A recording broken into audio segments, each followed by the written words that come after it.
What's up, Earth? I want to sound like Spice Girls, people of the world. Anyways, sorry about that. I'm getting carried away.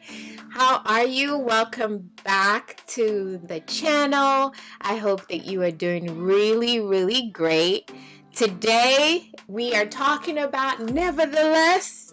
I think this is the movie that popped, and excuse my language, popped my cherry when it comes to watching K-dramas.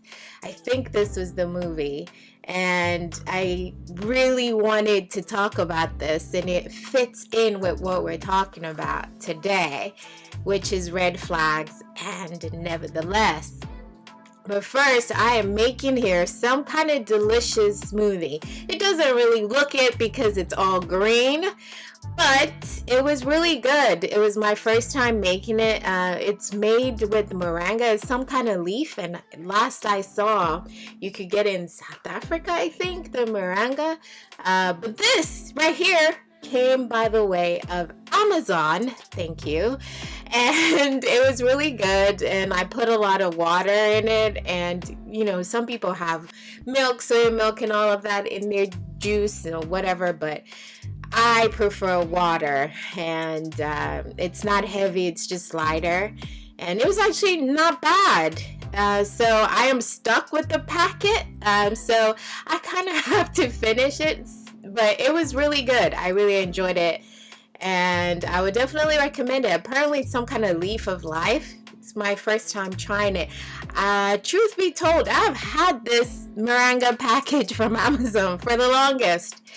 But, you know, sister be going through stuff, so I haven't really felt inspired in taking any of that. But nevertheless, let's get into Nevertheless. Shall we talk about Nevertheless? Yes, but first, please subscribe to this channel, like this video, share this video, check out the other videos. Please comment below. Did you watch the movies? Did you enjoy them? Your thoughts on the topics that were shared on it. So yeah, let me know your thoughts, okay?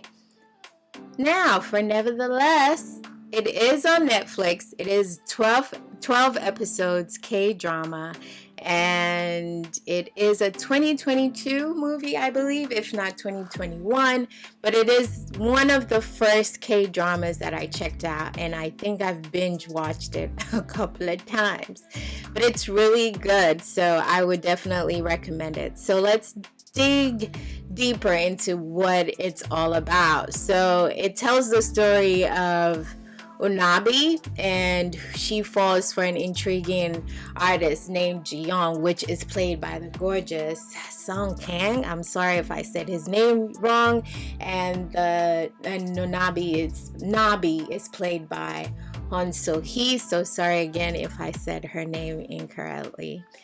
And they're both artists. Their relationship seems exciting and passionate, right, at first glance, because they're both in college and they're both, you know, growing in their studies and growing up in real life too, right?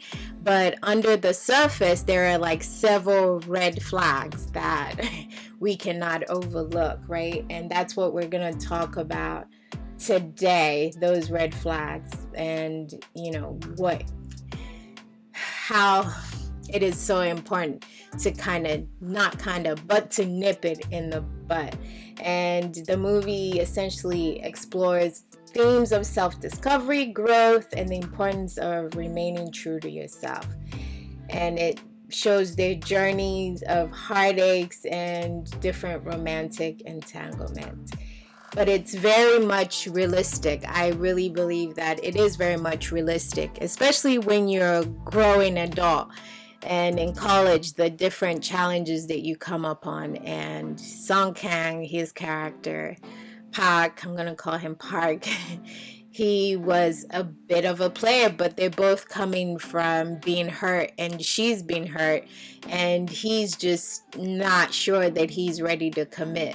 But there are some signs that do make it, you know, that they really needed to, that are red flags that you need to nip in the bud, which I believe she did.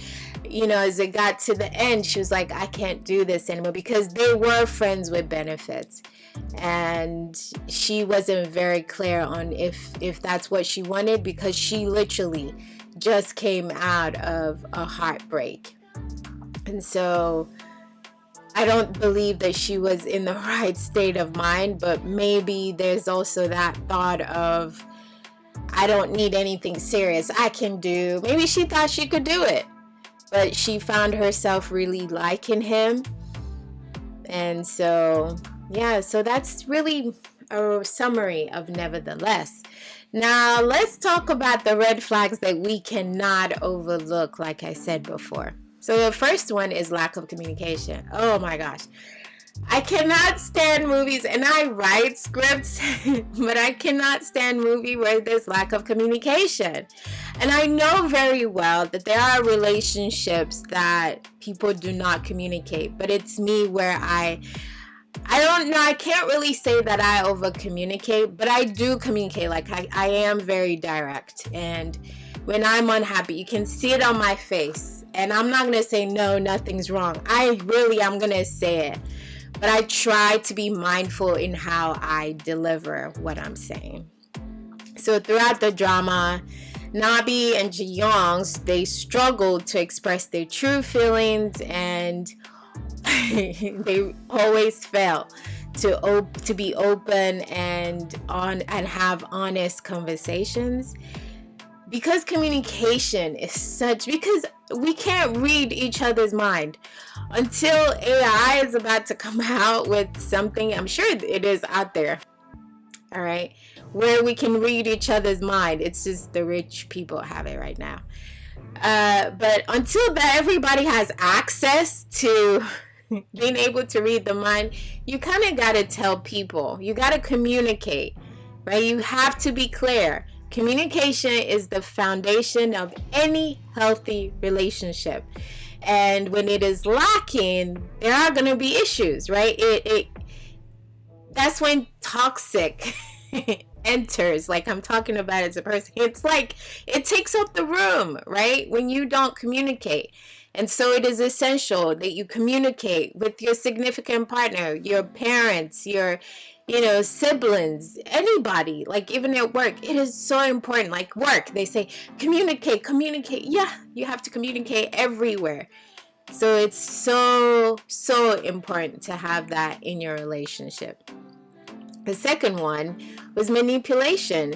I mean, we saw how Park Ji-young, I'm sorry, messing up his name. He really manipulated, how she felt. Like he manipulated her emotions. He would leave her confused and hurt. And when there is manipulation in a relationship, there happens to enter like a power imbalance and emotional distress. And that's why she was a lot more distressed, and when she broke it off, he was distressed because he really did like her. Because at the end, we found out that it appeared to be it was fate that brought them together from the beginning. But neither of them believed in fate. So for him being a player, he did manipulate. And I also believe that one other red flag, that kind of cosigns the next one that I'm going to go into, is not respecting one's boundaries. Like it's so important, which is the third one, the third red flag, this disregarding boundaries. Several times he crosses her boundaries and he fails to respect her wishes. And I'd also add that he had a controlling behavior, because he would like get jealous whenever she, liked somebody else or someone else was interested. But it's like, my dude, are you feeling me? Like, you can't have me all to yourself if you can't be serious.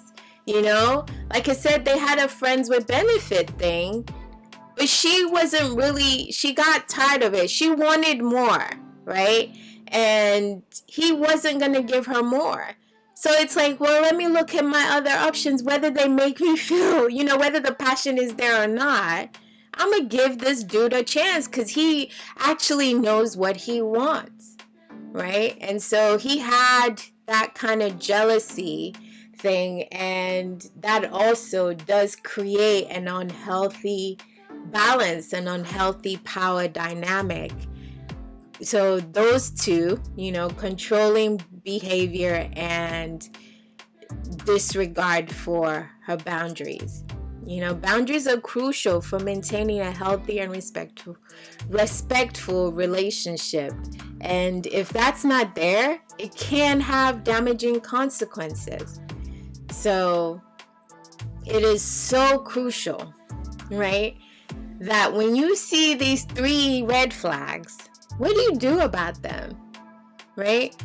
What is crucial is that you nip it in the butt. Like, once you start seeing those early signs, granted, yes, we all know there are no perfect relationships. Like, every relationship has its flaws. But if you disregard these red flags, what's going to happen is that you'll have an unhealthy relationship as time goes on. You can say, oh my gosh, he's so jealous. Oh my gosh, he really likes me. He doesn't want anybody to have me. No, that's him being controlling, or that's her being controlling. And that's not healthy, because that could also lead to abuse. And that's a big no-no. Okay? So once you see this red flags as you're dating this person or getting to know, but they were in college, still growing, getting to know themselves, so they might not really be clear on what they want in a partner or what that looks like for them. So I get that. But you need to be clear in what you want. Maybe it's just even for this season. I think as we grow, we know ourselves for each season. You know who you are for this season. You might grow and it'll change in 2 years. But right now, it's like, I want someone that is just as established as me. I want, when you talk to me, I want you to be clear with me. It's like, I know all of that. But communication's everything. So you have to communicate to this person, right? We go back to the first red flag and communicate and say, hey, these are my boundaries, and you're constantly crossing them. I feel like I'm being manipulated here. And have your receipts, right? When the person has done that. And if they don't listen, bye-bye. Right? If they don't want to change, or they don't want to be aware, because no one's perfect, and maybe they didn't want to come off like that. But if they continue like that, you have to leave, because these are really, this could really become toxic, a really toxic relationship. So nevertheless, is a powerful reminder that toxic behaviors can manifest even in the most romanticized relationship. And I hope that the fact that we've talked about these red flags, and we've shared the importance of recognizing and addressing them, both in your life and your workspace, with your family, and even in the media you consume. So I hope that we've shed a light really on truly recognizing those. Thank you so much for watching. Please don't forget to hit the subscribe button, and I will see you on the next video. Take care of yourself. Bye-bye.